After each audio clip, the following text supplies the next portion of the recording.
শারদীয় দুর্গা উৎসব সামনে রেখে সনাতন ধর্মাবলম্বীদের সঙ্গে শুভেচ্ছা বিনিময় করতে মঙ্গলবার সকালে রাজধানীর ঢাকেশ্বরী মন্দিরে যান প্রধান উপদেষ্টা অধ্যাপক মোহাম্মদ ইউনূস। মন্দির পরিদর্শন শেষে যোগ দেন শুভেচ্ছা বিনিময় অনুষ্ঠানে। শারদীয় দুর্গাপূজার অভিনন্দন।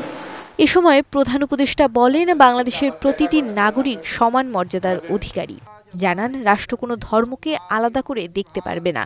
আমরা একটা পরিবার, সারা জাতি একটা পরিবার। পরিবারের মধ্যে নানা রকমের মতভেদ থাকবে, নানা রকমের ব্যবহারের পার্থক্য থাকবে, কিন্তু পরিবার একটা অটুট জিনিস। এটাকে কেউ ভাঙতে পারে না। আমরা যেন জাতি হিসেবে এই অটুট একটা পরিবার হিসেবে দাঁড়াতে পারি, সেটাই হলো আমাদের লক্ষ্য। নিরাপত্তা বাহিনীর ঘেরাটোপে ধর্ম পালন করতে চান না জানিয়ে তিনি বলেন, নিজেরা বিভক্ত হলে জাতি হিসেবে সবাই ব্যর্থ হবে। নতুন বাংলাদেশে সবার নাগরিক অধিকার নিশ্চিত করাই সরকারের লক্ষ্য বলেও জানান ডক্টর ইউনূস। যে ধর্মে বিশ্বাস করুক, যে মতবাদে বিশ্বাস করুক, তার ধন অসীম ধনের অধিকারী হোক অথবা নিঃস্ব হোক,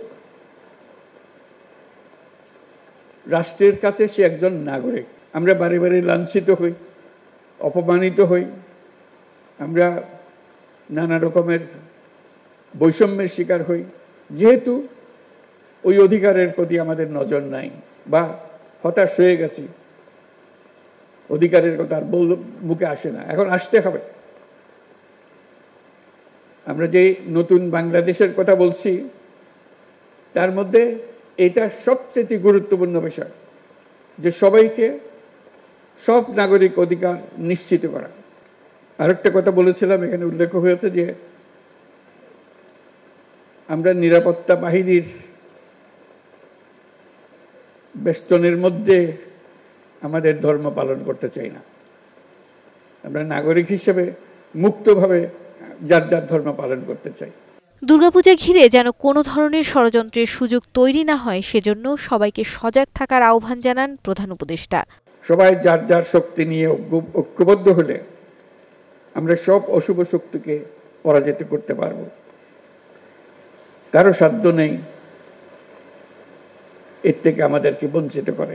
এর আগে সোমবার বিকেলে রাষ্ট্রীয় অতিথি ভবন যমুনায় প্রধান উপদেষ্টার সঙ্গে সাক্ষাৎ করেন পূজা উদযাপন পরিষদের নেতারা।